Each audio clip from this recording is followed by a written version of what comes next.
भक्तजनों, माताओं, बहनों, सादर जय श्री कृष्ण। हमारे YouTube चैनल में आप सभी का बहुत बहुत स्वागत है। मैं हूं आपके साथ आचार्य धर्मेंद्र शास्त्री।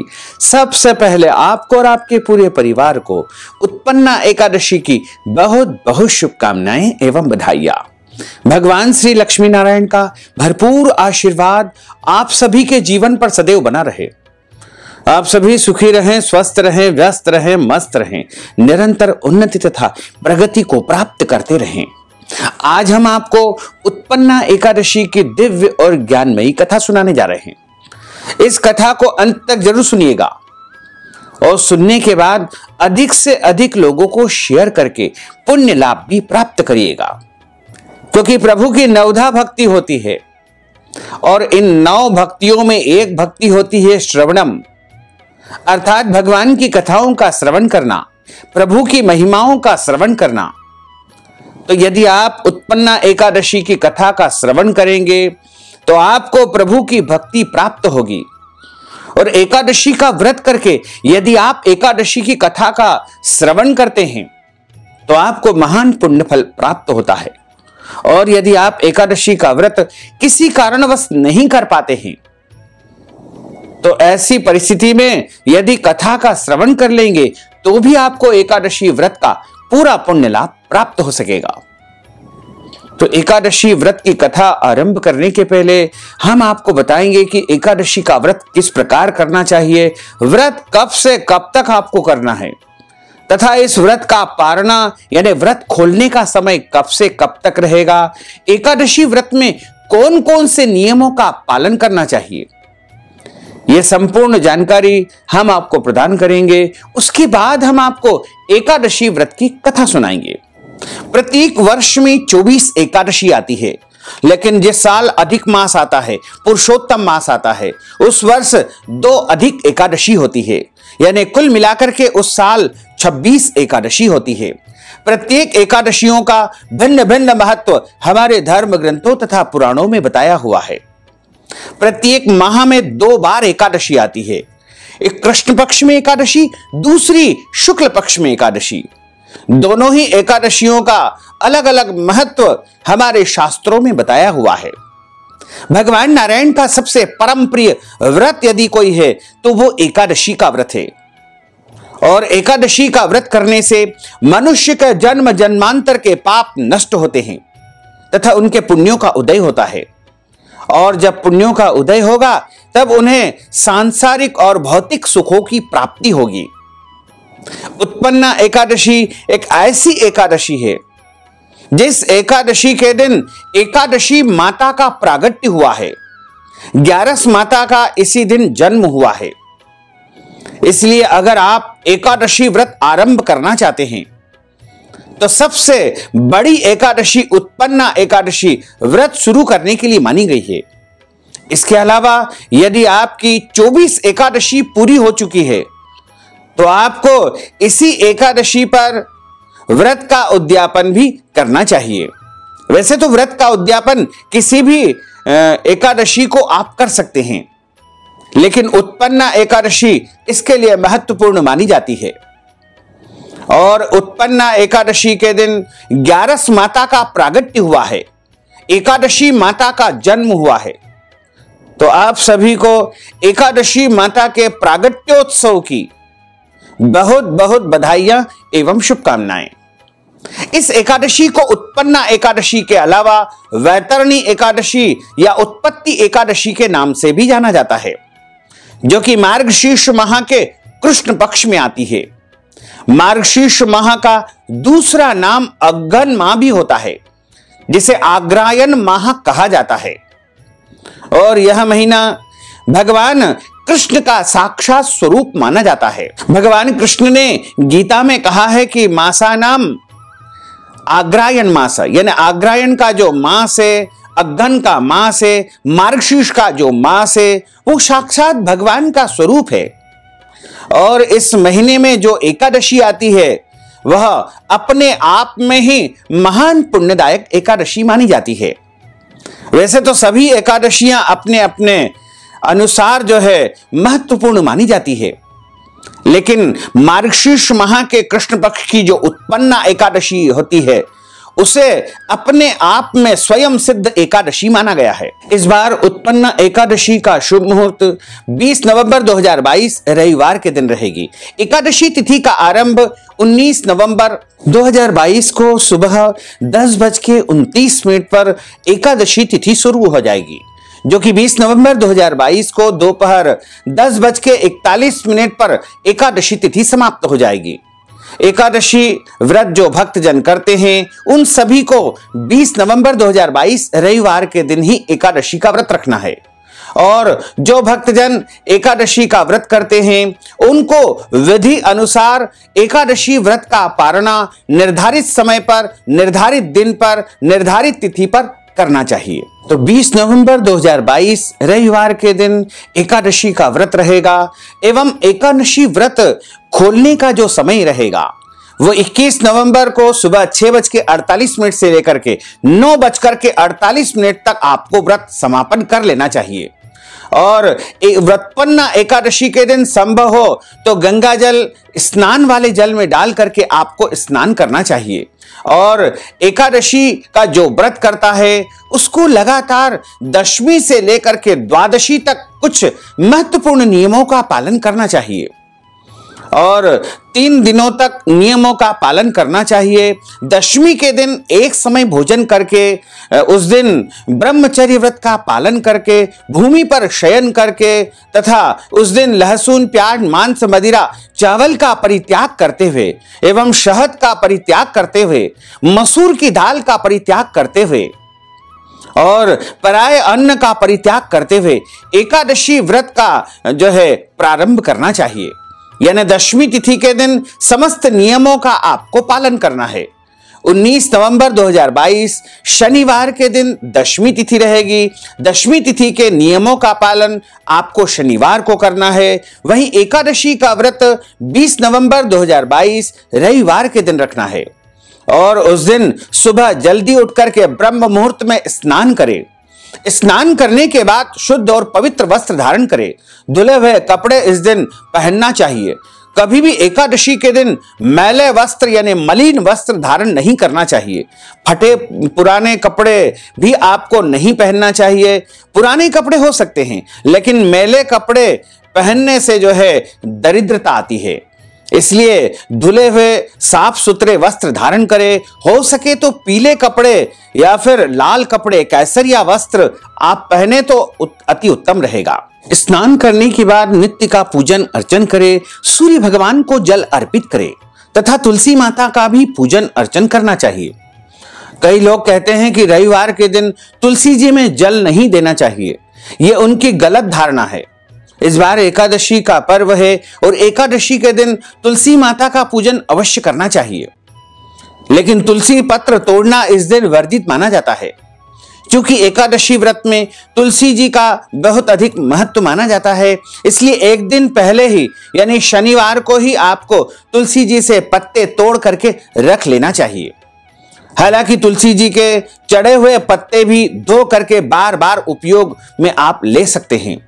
तुलसी जी के पत्ते कभी भी बासी नहीं हो सकते। सूखे भी या तुलसी जी का चूर्ण भी आप उपयोग कर सकते हैं। चढ़े हुए तुलसी जी के पत्ते भी आप बार बार उपयोग कर सकते हैं। इसी तरह तुलसी जी का आप पूजन करें, तुलसी जी में जल देवे और उसके बाद व्रत आरंभ करने का संकल्प आपको धारण करना चाहिए। व्रत का संकल्प लेने के लिए हाथ के मध्य भाग में जल रखना है, तुलसी जी का पत्ता रखना है और एक सुपारी रखना है। पूजा की जो गोल सुपारी होती है वो रखना चाहिए तथा पीला पुष्प, दक्षिणा एवं अक्षत के स्थान पर जव अथवा तिल आपको रखना चाहिए। क्योंकि एकादशी के दिन चावल का उपयोग नहीं किया जाता है, तो आप इस दिन अक्षत के रूप में जव अथवा तिल का उपयोग करें। और हाथ की मुद्रा को इस प्रकार रख करके आपको संकल्प धारण करना चाहिए। हाथ के मध्य भाग में पहले जल रखे, कुछ पैसे रखे, सुपारी रखे, पीला पुष्प रखे, जव तिल रखे और उसके बाद 3 बार आप बोलिएगा ओम विष्णुवे नमः, ओम विष्णुवे नमः, ओम विष्णुवे नमः। ओम तिथिर्विष्णु स्थावरो नक्षत्रम विष्णुरेव च योगश्च करणम विष्णु सर्वं विष्णुमयं जगत। ओम विष्णुर्विष्णुर्विष्णुः श्रीमद्भगवतो महापुरुषस्य विष्णोर आज्ञः प्रवर्तमानस्य श्री ब्रह्मणोन्हि द्वितीय प्रार्धे श्री श्वेतवारः कल्पे वैवस्वत मन्वन्तरे अष्टाविंशतितमे कलियुगे कलि प्रथम चरणे भूर्लोके भारतवर्षे भरतखंडे जम्बूद्वीपे आर्यावर्तांतर्गत ब्रह्मावर्तिक देशे अवंतिकायां विशाला क्षेत्रे मध्य प्रदेशे भोपाल मंडलांतर्गते भोपाल नाम्नि नगरे ही सम्मत 2079 मासा नाम मासे पुण्य पवित्र मासे मार्गशीर्ष मासे ही शुभै ही कृष्ण पक्षै ही अद्यायः एकादश्यायां पुण्यतिथ्योः रविवासरान्वितायां हस्त दिवस नक्षत्रैः कन्या राशिस्ते श्रीचंद्रैः वृश्चिक राशिस्ते श्री सूर्यैः मीन राशिस्ते श्री देवराज गुरोः शेषेषु ग्रहेषु यथा राशि स्थान स्थितसु एवं ग्रह गुण गण विशेषण विशिष्टायां शुभ पुण्य तिथोः। बोलिए मम आत्मनः। अपने नाम तथा गोत्र का आप उच्चारण कर लीजिएगा। श्रुति स्मृति पौराणोक्त वैदोक्त फल प्राप्त्यर्थम संकल्पित काम सिद्ध्यर्थम लोके सभायां राजद्वारे व्यापारे कृषि कार्ये सेवा कार्ये यश विजय लाभादि प्राप्त्यर्थम इह जन्मनि जन्मांतरे वा सकल दुरितोपशमनार्थम 10 विधि लक्ष्मी प्राप्त्यर्थम बहुविध लक्ष्मी प्राप्त्यर्थम सर्वविध लक्ष्मी प्राप्त्यर्थम अष्टविध लक्ष्मी प्राप्त्यर्थम अप्राप्त लक्ष्मी प्राप्त्यर्थम प्राप्त लक्ष्म्यौश्चिरकाल संरक्षणार्थम सकल मन इच्छित कामना संसिद्ध्यर्थम लोके सभायां राजद्वारे सर्वत्र यश विजय लाभादि प्राप्त्यर्थम मम इह जन्मनि जन्मांतरे वा सकल दुरितोपशमनार्थम कायिक वाचिक मानसिक सांसार्गिक दोष निवृत्त्यर्थम सर्व दोष निवृत्त्यर्थम सर्व पाप निवृत्त्यर्थम अद्य दिवसे ही उत्पन्ना एकादश्यायां व्रत कर्माहम करिष्ये। संकल्प प्रभु को समर्पित करने के बाद हाथ जोड़ करके प्रभु से प्रार्थना करें, उनसे निवेदन करें कि हे परमात्मा, हे परब्रह्म, आज हम उत्पन्ना एकादशी का व्रत करने जा रहे हैं। आप हमें पूरी शक्ति तथा सामर्थ्य प्रदान करें कि पूरे विधि विधान के साथ हम एकादशी व्रत का धारण कर सके, पालन कर सके तथा आपकी कृपा एवं आपके आशीर्वाद को प्राप्त कर सके। इस प्रकार आपका एकादशी व्रत आरंभ हो जाएगा। एकादशी व्रत जो करता है उसको उस दिन अन्न का सेवन बिल्कुल नहीं करना चाहिए। इस दिन केवल और केवल फलाहार करना चाहिए। एकादशी व्रत में सर्वोत्तम फलाहार गाय का दूध तथा गाय के दूध से बनी वस्तुएं मानी गई है। इसके अलावा फल को भी सर्वोत्तम फलाहार की श्रेणी में माना गया है तथा अन्य शुद्ध और सात्विक फलाहार का आप उपयोग कर सकते हैं। इस दिन आप जल पी सकते हैं, चाय दूध भी एकादशी व्रत में ले सकते हैं, कोई दोष नहीं माना जाता है। इसके अलावा यदि आपको कोई दवाई लेनी होती है, कोई औषधि यदि आप ग्रहण करते हैं तो उसको भी आप ले सकते हैं, उसका भी कोई दोष नहीं माना जाएगा, क्योंकि औषधि ग्रहण करने में भी कोई दोष नहीं माना जाता है। यदि कुछ खा पी करके आपको दवाई लेनी होती है तो आप फलाहार लेकर भी औषधि सेवन कर सकते हैं। इसी तरह एकादशी का जो व्रत करता है उसको किसी भी परिस्थिति में उस दिन चावल का उपयोग नहीं करना चाहिए। भोजन में भी इस दिन अपने घर में चावल नहीं बनाना चाहिए तथा पूजन कार्य में भी चावल नहीं बनाना चाहिए।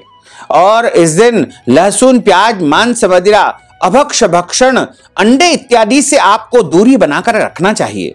अपने घर में भी इन सब वस्तुओं का उपयोग नहीं करना चाहिए तथा एकादशी के दिन दाढ़ी कटिंग नहीं करवाना चाहिए, बाल नहीं कटवाना चाहिए। शरीर के अंग के कोई भी बाल काटना तथा कटवाना वर्जित माना जाता है। हालांकि व्रत आरंभ करने के पहले माताओं बहनों को सिर धोकर स्नान करके ही व्रत का आरंभ करना चाहिए। लेकिन कुछ घरों में ऐसी परंपराएं हैं, मान्यताएं हैं कि एकादशी व्रत में सर नहीं धोया जाता है। ऐसी परिस्थिति में वो एक दिन पहले दशमी के दिन सर धो सकते हैं, इसका कोई दोष नहीं है। लेकिन शास्त्रों में कहीं भी ऐसा मना नहीं किया गया है कि एकादशी के दिन सर नहीं धोना चाहिए।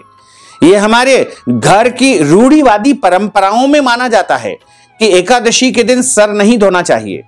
लेकिन यदि आपके घर में इस प्रकार की कोई मान्यता है तो आप अपने मन में संशय उत्पन्न न करके एक दिन पहले ही सर धो करके स्नान कर लेवे। और एकादशी का व्रत जब धारण किया जाता है तो उस दिन आपको जो है मन में किसी भी प्रकार के कोई गलत विचार नहीं लाना चाहिए, क्योंकि 3 प्रकार के पाप हमारे द्वारा बताए गए हैं, कायिक, वाचिक और मानसिक पाप। काया से यानी शरीर से जो पाप होते हैं उन्हें कायिक पाप कहा जाता है। वाणी के माध्यम से यदि गलत शब्द का हम उपयोग करते हैं तो उसे वाचिक पाप कहा जाता है।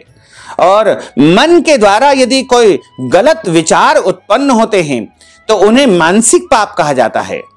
इस प्रकार आप इन 3 प्रकार के पापों से एकादशी के दिन बच करके रहे और किसी भी प्रकार का कोई गलत काम न करे और गलत कार्य होते हुए भी नहीं देखना चाहिए। एकादशी का जो व्रत करता है उसको जो है उस दिन अधिक से अधिक समय मौन व्रत धारण करना चाहिए, क्योंकि मौन व्रत धारण करने से भी बहुत अच्छा जो है एक प्रकार का व्रत माना जाता है।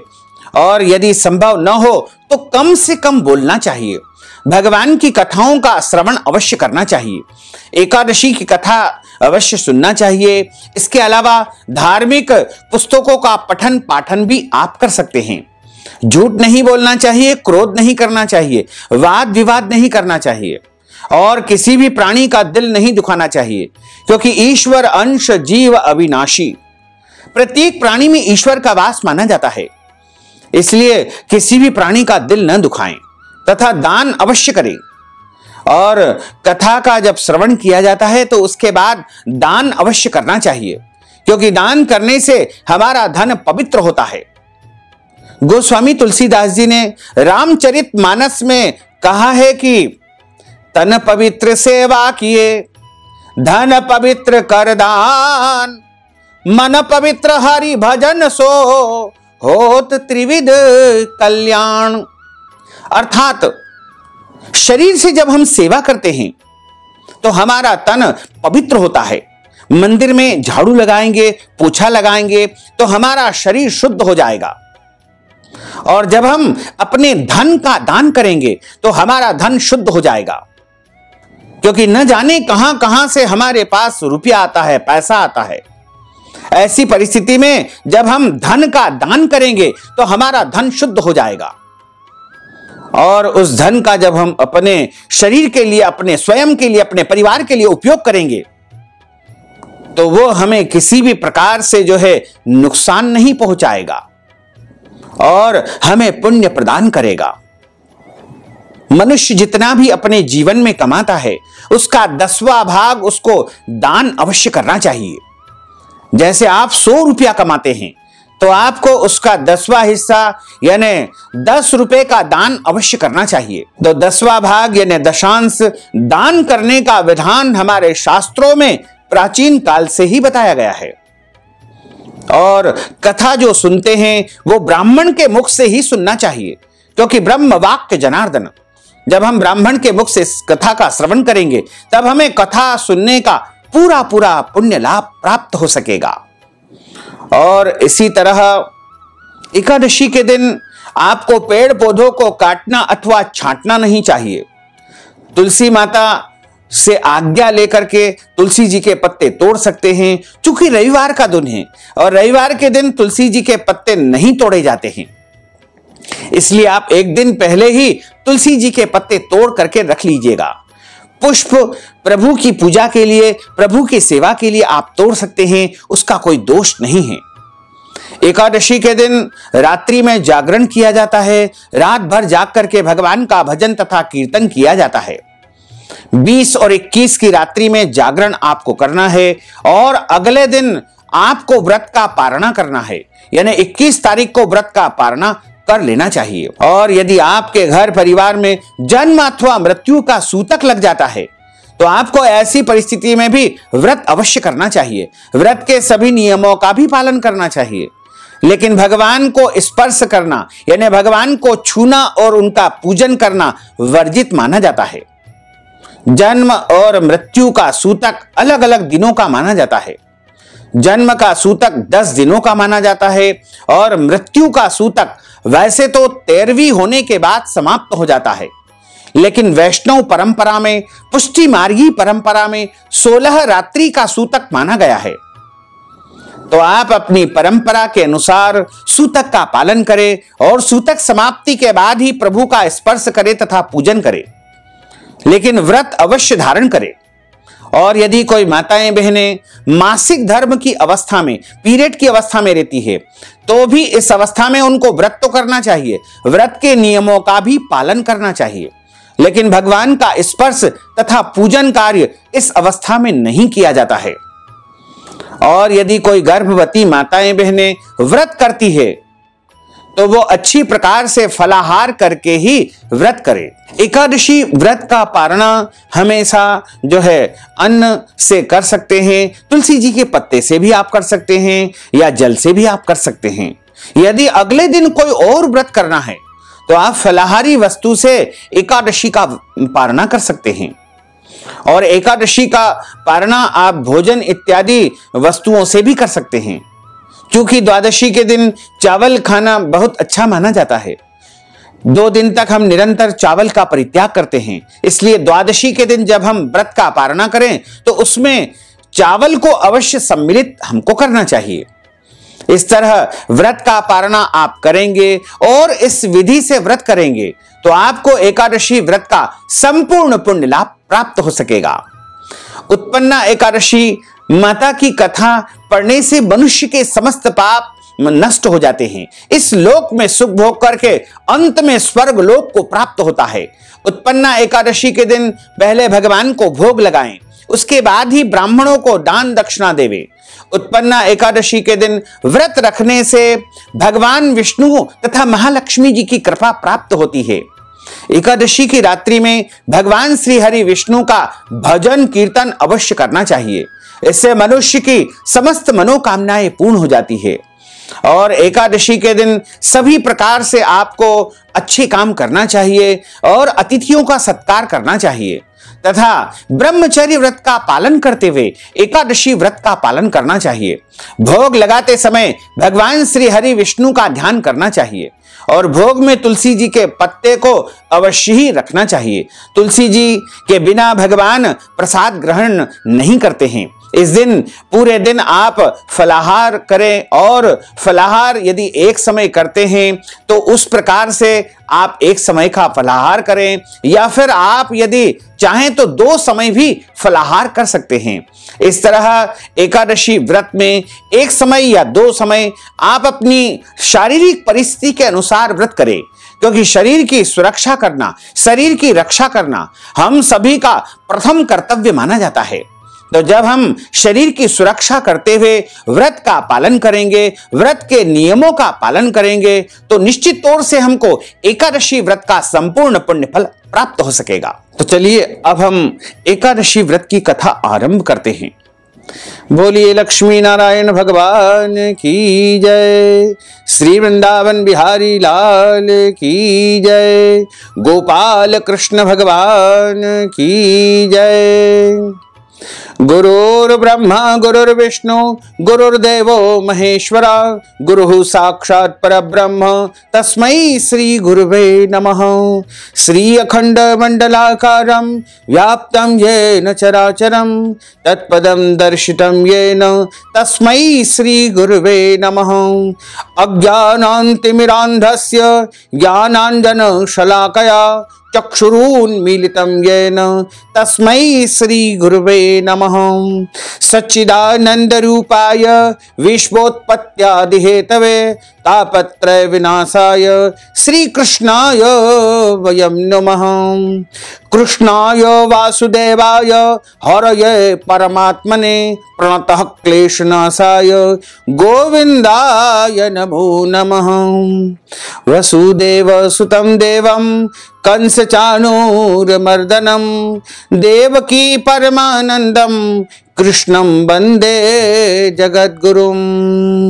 वरहापीडं नटवर वपुः कर्णयोः कर्णिकारं बिभ्रद्वास कनककपीशं वैजयन्तीं च मालां रन्ध्रान् वेणोर्धरसुधया पूरयन् गोपवृन्दैः वृन्दारण्यं स्वपदरमणं प्राविशत गीतकीर्तिः। करारविन्देन पदारविन्दं मुखारविन्देन विनिवेशयन्तीं वटस्य पत्रस्य पुटेशयानं बालं मुकुन्दं मनसा स्मरामि। कस्तूरीतिलकं ललाटपटले वक्षस्थले कौस्तुभं नासाग्रे वरमौक्तिकङ्करतले वेणुः करे कङ्कणं सर्वाङ्गे हरिचन्दनं सुललितं कंठे च मुक्तावलिं गोपस्त्री परिवेष्टितो विजयते गोपालचूडामणिं फुल्लेन्दीवरकान्तिमिन्दुवदनं वरहावतं सप्रियं श्रीवत्साङ्कमुदारकौस्तुभधरं पीताम्बरं सुन्दरं गोपीनां नयनोत्पलार्चिततनुं गोगोपसङ्घावृतं गोविन्दं कलवेणुवादनपरं दिव्याङ्गभूषणं भजे। जय जय श्री राधारमण, जय जय नवल किशोर, जय गोपी चित चोर प्रभु, जय जय माखन चोर। मात मेरी श्री राधिका, पिता मेरे घनश्याम, इन दोनों के चरणन में मेरा बारंबार प्रणाम, मेरा बारंबार प्रणाम, मेरा बारंबार प्रणाम। मोहिनी मूरत श्याम की वो मन रही समाय, जो मेहंदी के पात में लाली रही समाय। धन यौवन एक दिन उड़ जाएंगे जैसे उड़े कपूर, मन मूरख तू राम भज क्यों चाटे जगधूर। राम कृष्ण दो एक है अंतर नहीं निमेष, इनके नयन गंभीर है उनके चपल विशेष।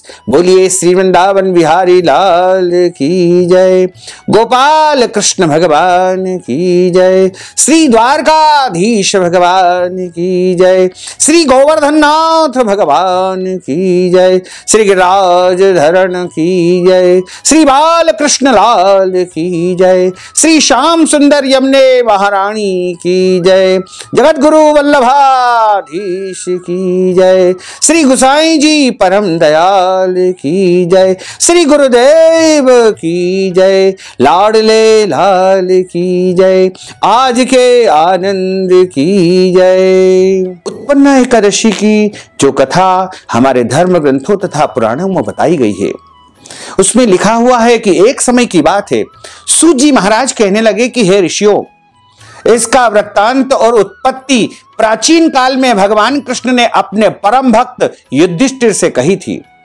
वही मैं तुमसे कहता हूं।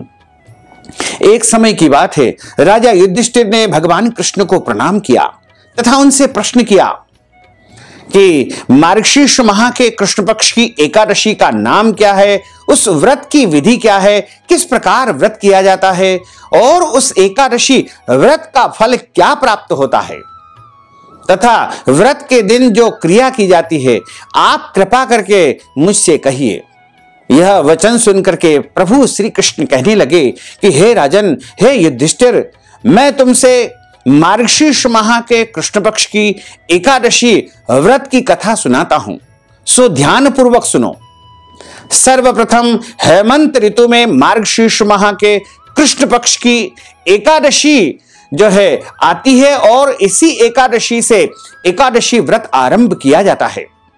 दशमी को सायंकाल भोजन करने के बाद अच्छी प्रकार से दातुन करे ताकि अन्न का अंश मुंह में न रहे। रात्रि को भोजन कदापि न करे, अधिक न बोले, यानी अधिक से अधिक मौन व्रत धारण करके रखे। एकादशी के दिन ब्रह्म मुहूर्त यानी प्रातः 4 बजे उठ करके सबसे पहले व्रत का संकल्प करें। इसके बाद शौच आदि से निवृत्त होकर के शुद्ध जल से स्नान करें। व्रत करने वाला चोर, पाखंडी, पर स्त्रीगामी, निंदक, मिथ्याभाषी तथा किसी भी प्रकार के पापी से बात न करे। यानी इस दिन आपको पूर्ण रूप से शुद्ध और सात्विक रहना चाहिए। स्नान के बाद, संकल्प के बाद धूप, दीप, नैवेद्य आदि से भगवान नारायण का पूजन करें और रात्रि के समय जागरण करके दीपदान भी करना चाहिए। रात्रि में सोना या प्रसंग नहीं करना चाहिए। पूरी रात भजन तथा कीर्तन करना चाहिए। जो कुछ पहले जाने अनजाने में पाप हो गए हों उनकी क्षमा याचना एकादशी के दिन अवश्य करना चाहिए। धर्मात्मा पुरुषों को कृष्ण पक्ष एवं शुक्ल पक्ष दोनों ही पक्षों की एकादशी का व्रत एक समान मान करके व्रत अवश्य करना चाहिए। जो मनुष्य इस विधि से एकादशी का व्रत करते हैं उनके जो है जन्म जन्मांतर के पाप नष्ट हो जाते हैं। उन्हें शंकोद्धार तीर्थ में स्नान करके भगवान के दर्शन से जो फल प्राप्त होता है वही फल एकादशी व्रत के 16वें भाग के समान भी नहीं है। व्यतिपात के दिन दान देने का लाख गुना फल प्राप्त होता है तथा संक्रांति से 4 लाख गुना, सूर्य एवं चंद्र ग्रहण में स्नान करने से जो पुण्य फल प्राप्त होता है वही महापुण्य एकादशी के दिन व्रत करने से मनुष्य मात्र को प्राप्त हो जाता है। अश्वमेध यज्ञ करने से 100 गुना तथा 1 लाख तपस्वियों को 60,000 वर्ष तक निरंतर भोजन कराने से 10 गुना, 10 ब्राह्मणों अथवा 100 ब्रह्मचारियों को भोजन करवाने से 1000 गुना पुण्य भूमि दान करने से होता है। उससे 1000 गुना पुण्य कन्यादान करने से मनुष्य को प्राप्त होता है। इससे भी 10 गुना पुण्य विद्या दान करने से मनुष्य को प्राप्त होता है और विद्या दान से 10 गुना पुण्य भूखे व्यक्ति को भोजन करवाने से प्राप्त होता है। अन्नदान के समान इस संसार में कोई ऐसा काम नहीं है जिससे देवता और पितर दोनों तृप्त हो जाते हैं, परंतु एकादशी के व्रत का पुण्य सबसे अधिक माना गया है। जितने भी प्रकार के दान होते हैं, पुण्य होते हैं, यज्ञ होते हैं, उनमें सबसे बड़ा यदि कोई पुण्य है तो वो एकादशी का पुण्य होता है। हजारों यज्ञों से भी अधिक इसका फल प्राप्त होता है। इस व्रत का प्रभाव देवताओं को भी दुर्लभ है। रात्रि को भोजन करने वालों को उपवास का आधा फल मिलता है और दिन में एक बार भोजन करने वाले को भी आधा ही फल प्राप्त होता है। जबकि निर्जल व्रत यानी बिना जल के व्रत रखने वाले का महात्म तो देवता भी वर्णन नहीं कर सकते हैं, लेकिन अपने शरीर के सामर्थ्य के अनुसार इस व्रत को धारण करना चाहिए। राजा युधिष्ठिर कहने लगे कि हे प्रभु, आपने हजारों यज्ञ और लाख गौदान को भी एकादशी व्रत के बराबर नहीं बताया है, सो यह तिथि सब तिथियों से कैसे उत्तम हुई? आप कृपा करके मुझे बताइए। भगवान कृष्ण कहने लगे कि हे युधिष्ठिर, सतयुग में मुर नाम का एक दैत्य उत्पन्न हुआ। वह बड़ा बलवान था, शक्तिशाली था, भयानक था। उस प्रचंड दैत्य ने इंद्र, आदित्य, वसु, वायु, अग्नि आदि समस्त देवताओं को पराजित कर दिया और उनको पराजित करके भगा दिया। तब इंद्र आदि समस्त देवताओं ने भयभीत होकर के भगवान शिव से सारा वृत्तांत सुनाया और बोले कि हे कैलाशपति, मुर दैत्य से भयभीत होकर के सब देवता मृत्यु लोक में फिर रहे हैं, भ्रमण कर रहे हैं। तब भगवान शिव ने कहा कि हे देवताओं, तीनों लोकों के स्वामी, अंतर्यामी, करुणा निधान, भक्तों के दुखों का नाश करने वाले भगवान विष्णु की शरण में आप सभी जाइए। वही तुम्हारे दुखों को दूर कर सकते हैं। शिव जी की आज्ञा को मान करके, उनके ऐसे मधुर वचन को सुन करके समस्त इंद्रादिक देवता क्षीर सागर में भगवान नारायण के समीप पहुंचे। वहां भगवान को शयन करते देख करके हाथ जोड़ करके उनकी स्तुति करने लगे और कहने लगे कि हे देवताओं द्वारा स्तुति करने योग्य प्रभु, आपको हम बारंबार नमस्कार करते हैं, आपको हम प्रणाम करते हैं। देवताओं की रक्षा करने वाले है मधुसूदन, आपको नमस्कार है, आप हमारी रक्षा करें। दैत्यों से भयभीत होकर हम सब आपकी शरण में आए हैं। हे दीनानाथ, हे करुणानाथ, हे दया के सागर, आप इस संसार के कर्ता हैं, आप इस संसार के समस्त जीवों के माता पिता हैं तथा उत्पन्न करने वाले भी आप हैं, पालन करने भी वाले भी आप हैं, संहार करने वाले भी आप हैं, सबको शांति प्रदान करने वाले हैं। आकाश और पाताल भी आप स्वयं हैं। सबके पितामह ब्रह्मा, सूर्य, चंद्र, अग्नि, सामग्री, होम, आहुति, तंत्र, मंत्र, यंत्र, जप, जजमान, यज्ञ, कर्म, कर्ता, भोक्ता, सब कुछ आप है। आप सर्वव्यापी है। आपके सिवा तीनों लोकों में चर तथा अचर कुछ भी नहीं है। इस संसार में जो कुछ भी दिखाई दे रहा है वो सब कुछ प्रभु आप है। हे भगवान, दैत्यों ने हमें जीत करके स्वर्ग से हमें भ्रष्ट कर दिया है और हम सब देवता इधर उधर भागे भागे फिर रहे हैं। आप उन दैत्यों से हम सबकी रक्षा करें। हे करुणा निधान, हे कमल नयन, आप ही हमारी रक्षा कर सकते हैं। इंद्रादिक देवताओं के ऐसे वचन सुन करके भगवान विष्णु कहने लगे कि हे इंद्र, ऐसा मायावी दैत्य कौन है जिसने सब देवताओं को जीत लिया है? उसका नाम क्या है और उसमें कितना बल है, उसमें कितनी शक्ति है और किसके आश्रय में वह है तथा वह कहां पर निवास करता है, यह भी तो मुझे बताओ। भगवान के ऐसे मधुर वचन को सुन करके इंद्र आदि समस्त देवता बोले कि हे भगवान, हे नारायण, हे प्रभु, प्राचीन समय में एक नाड़ी जंग नामक राक्षस था।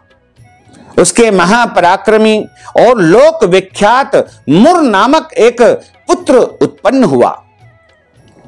उसकी चंद्रावती नाम की नगरी है। उसी ने सब देवताओं को स्वर्ग से निकाल करके वहां पर अपना अधिकार जमा लिया है। बड़ा शक्तिशाली है, बड़ा भयंकर है। उसने इंद्र आदि अग्नि, वरुण, यम, वायु, ईश, चंद्रमा, नैरथ सबके स्थान पर अपना अधिकार जमा लिया है और सूर्य बनकर के स्वयं ही प्रकाश करता है, स्वयं ही मेघ बनकर के बैठा है और सबसे अजेय है। हे असुर निकंदन, उस दुष्ट को मार करके देवताओं को अजेय आप बनाइए, देवताओं की आप रक्षा कीजिए, क्योंकि आपके अलावा कोई भी हमारा सहारा नहीं बन सकता है। यह वचन को सुनकर के भगवान ने कहा कि हे देवताओं, मैं शीघ्र ही उसका संहार करूंगा। तुम सब चंद्रावती नगरी जाओ। इस प्रकार कह करके भगवान सहित सभी देवताओं ने चंद्रावती नगरी की ओर प्रस्थान किया। उस समय वहां पर दैत्य मुर अपनी सेना के सहित युद्ध भूमि में गरज रहा था, युद्ध की गर्जना कर रहा था। उसकी भयानक गर्जना सुनकर के सभी देवता भय के मारे चारों दिशाओं में भागने लगे। जब स्वयं भगवान रणभूमि में आए तो दैत्य उन पर भी अस्त्र शस्त्र आयुध लेकर के दौड़ पड़ा और प्रहार करने के लिए उत्तेजित हो गया, आक्रमण कर दिया। भगवान ने उन्हें सर्प के समान अपने बाणों से बींध डाला। बहुत से दैत्य मारे गए, केवल मुर बचा रहा। वह अविचल भाव से भगवान के साथ में निरंतर युद्ध करता रहा। भगवान जो जो भी तीक्ष्ण बाण चलाते वह उसके लिए पुष्प जैसे सिद्ध होते गए। उसका शरीर छिन्न भिन्न हो गया, किंतु वह लगातार अनवरत युद्ध करता रहा। भगवान तथा मुर दोनों के बीच मल्ल युद्ध हुआ। 10,000 वर्ष तक उनका युद्ध चलता रहा, किंतु मुर नामक दैत्य हारा नहीं था। भगवान थक करके बद्रिकाश्रम चले गए। वहां हेमवती नामक सुंदर गुफा थी, उसमें विश्राम करने के लिए भगवान उसके अंदर प्रवेश कर गए। यह गुफा 12 योजन लंबी थी और उसका एक ही द्वार था। भगवान विष्णु वहां पर योग निद्रा की गोद में सो गए। भगवान विश्राम कर रहे थे। मुर भी पीछे पीछे आ गया और भगवान को सोया हुआ देख करके प्रभु को मारने के लिए वह उद्यत हो गया। तभी प्रभु के शरीर से उज्जवल कांतिमय रूप वाली एक सुंदर देवी प्रकट हुई।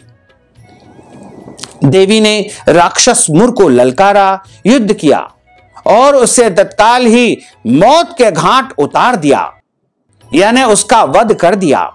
श्री हरि जब योग निद्रा की गोद से उठे तो सब बातों को जान करके उस देवी से कहा कि हे देवी, आपका जन्म एकादशी यानी 11वें दिन हुआ है, अतः आपका नाम उत्पन्ना एकादशी के नाम से पूजित होगा और आपके भक्त वही होंगे जो मेरे भक्त हैं। और इस प्रकार जो है एकादशी तिथि को भगवान ने वरदान दिया कि आज से जो कोई भी तुम्हारा व्रत करेगा वह मेरा परम प्रिय भक्त होगा और वही मेरा जो है सबसे श्रेष्ठ भक्त इस संसार में सिद्ध होगा। और जो कोई भी एकादशी का व्रत करेगा उसके जन्म जन्मांतर के पाप नष्ट हो जाएंगे। प्रत्येक पक्ष की जो 11वीं तिथि होगी वह एकादशी तिथि कहलाएगी। इस प्रकार पूरे 12 महीने तक जो कोई भी भक्त एकादशी का व्रत करेगा उसे मेरी परम कृपा प्राप्त होगी। इस प्रकार एकादशी का प्रागट्य हुआ और एकादशी को वरदान परमात्मा ने प्रदान कर दिया। तभी से एकादशी तिथि भगवान की परम प्रिय तिथि हो गई और एकादशी का जो कोई मनुष्य व्रत करता है उसके जन्म जन्मांतर के पाप नष्ट हो जाते हैं और उनके पुण्यों का उदय होता है। बोलिए एकादशी माता की जय, लक्ष्मी नारायण भगवान की जय, गोपाल कृष्ण भगवान की जय। अच्युतम केशवम राम नारायणम कृष्ण दामोदरम वासुदेवम हरे, श्रीधरम माधवम गोपिका वल्लभम, श्री जानकी नायकम श्री रामचंद्रम भजे, जानकी मनोहरम सर्वलोक नायकम, श्री शंकरादि सेवितम पुण्य नाम कीर्तनम, श्री राम राम राम राम राम नाम तायकम, राम कृष्ण वासुदेवा भक्ति मुक्तिदायकम, राम कृष्ण वासुदेवा भक्ति मुक्तिदायकम, राम कृष्ण वासुदेवा भक्ति मुक्तिदायकम, राम कृष्ण वासुदेवा भक्ति मुक्तिदायकम, राम कृष्ण वासुदेवा भक्ति मुक्तिदायकम। बोलिए लक्ष्मी नारायण भगवान की जय, गोपाल कृष्ण भगवान की जय, एकादशी माता की जय। अब हम सभी मिलकर के एकादशी माता की आरती का गायन करेंगे। ओम जय एकादशी माता मैया, जय एकादशी माता, विष्णु पूजा व्रत को धारण कर शक्ति मुक्ति पाता। ओम जय एकादशी माता, तेरे नाम गिनाऊं देवी, भक्ति प्रदान करनी मैया, भक्ति प्रदान करनी, गण गौरव की देनी माता, शास्त्रों में वर्णी। ओम जय एकादशी माता, मार्गशीर्ष के कृष्ण पक्ष की उत्पन्ना विश्व तारिणी जनमी मैया, विश्व तारिणी जनमी, शुक्ल पक्ष में हुई मोक्षदा, मुक्तिदाता बन गई। ओम जय एकादशी माता, पोष के कृष्ण पक्ष की सफला नामक है मैया, सफला नामक है, शुक्ल पक्ष में हो ये पुत्रदा, आनंद अधिक रहे। ओम जय एकादशी माता। नाम षट तिला माघ मास में कृष्ण पक्ष आवे, मैया कृष्ण पक्ष आवे। शुक्ल पक्ष में जया कहावे, विजय सदा पावे। ओम जय एकादशी माता। विजया फाल्गुन कृष्ण पक्ष में शुक्ला अमल की, मैया शुक्ला अमल की। पाप मोचिनी कृष्ण पक्ष में चैत्र महाबली की। ओम जय एकादशी माता। चैत्र शुक्ल में नाम कामदा, धन देने वाली, मैया धन देने वाली। नाम बरूथिनी कृष्ण पक्ष में, नाम बरूथिनी कृष्ण पक्ष में वैशाख महावाली। ओम जय एकादशी माता। शुक्ल पक्ष में होय मोहिनी, अपरा ज्येष्ठ कृष्ण पक्षी, मैया ज्येष्ठ कृष्ण पक्षी। नाम निर्जला सब सुख करनी, शुक्ल पक्ष रखी। ओम जय एकादशी माता। योगिनी नाम आषाढ़ में जानो, कृष्ण पक्ष करनी, मैया कृष्ण पक्ष करनी। देव शयनी नाम कहायो, शुक्ल पक्ष धरनी। ओम जय एकादशी माता। कामिका श्रावण मास में आवे, कृष्ण पक्ष कहिए, मैया कृष्ण पक्ष कहिए। श्रावण शुक्ला हो या पवित्रा, आनंद से रहिए। ओम जय एकादशी माता। अजा भाद्रपद कृष्ण पक्ष की परिवर्तिनी शुक्ला, मैया परिवर्तिनी शुक्ला।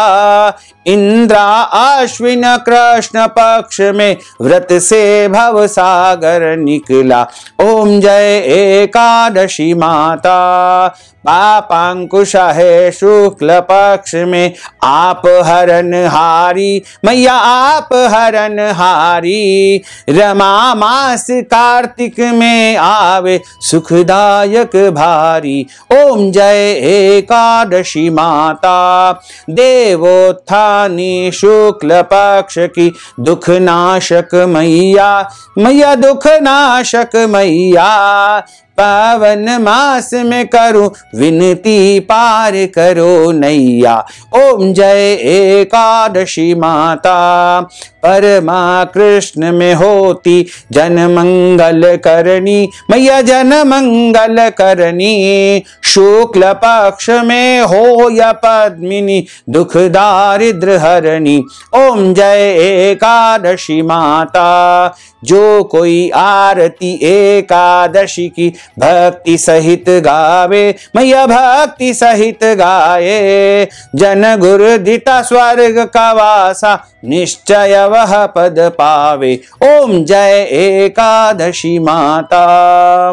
बोलिए एकादशी माता की जय। गोपाल कृष्ण भगवान की जय। श्री वृंदावन बिहारी लाल की जय। लक्ष्मी नारायण भगवान की जय। हरि ओम मा यज्ञेन यज्ञमय जंत देवास्तानि धर्माणि प्रथमान्यासन्ना तेह न कम महिमानः सचन्त्र यत्र पूर्वे साध्याः सन्ति देवाः। ओम राजाधिराजाय प्रसय्य साहिने नभो वयं वै श्रवणाय कूर्महे। समे कामन् काम कामाय मह्यं कामेश्वरो वै श्रवणो ददातु। कुबेराय वै श्रवणाय महाराजाय नमः। ओम स्वस्ति साम्राज्यं भोज्यं स्वराज्यं वैराज्यं पारमेष्ठ्यं राज्यं महाराजमाधिपत्यमयं समन्तपर्यायै स्यात् सर्वभौमः। सर्वायुष अन्तार्धा परार्धात् पृथिव्यै समुद्रपर्यन्ताय एकराडिति तदप्येष श्लोकोऽभिहितो मरुतः। परिवेष्टारो मरुतस्यावसान् ग्रहे अविक्षितस्य कामप्रेर्विश्वे देवा सभासदेति। ओम विश्वा तच्चक्षुरुत विश्वतो मुखो विश्वतो बाहुरुत विश्वस्मात् संबाहुभ्यां धमति संवदत्रेर्द्यावा। ओम एं जनयन् देव एकः। ओम एकदन्ताय विद्महे वक्रतुण्डाय धीमहि तन्नो तन्नो दन्तिः प्रचोदयात्। आदिशक्ति च विद्महे जगन्माताय धीमहि तन्नो शक्तिः प्रचोदयात्। तत्पुरुषाय विद्महे महादेवाय धीमहि तन्नो रुद्रः प्रचोदयात्। नारायणाय विद्महे वासुदेवाय धीमहि तन्नो विष्णुः प्रचोदयात्। ओम महालक्ष्मी च विद्महे विष्णुपत्न्यै च धीमहि तन्नो लक्ष्मीः प्रचोदयात्। ओम क्लीं कृष्णाय विद्महे दामोदराय धीमहि तन्नो श्रीकृष्णः प्रचोदयात्। ओम सांगाय सपरिवाराय सायुधाय सशक्तिकाय सवाहनाय सगणाय भगवते श्रीकृष्णचंद्र परमात्मने नमो नमः।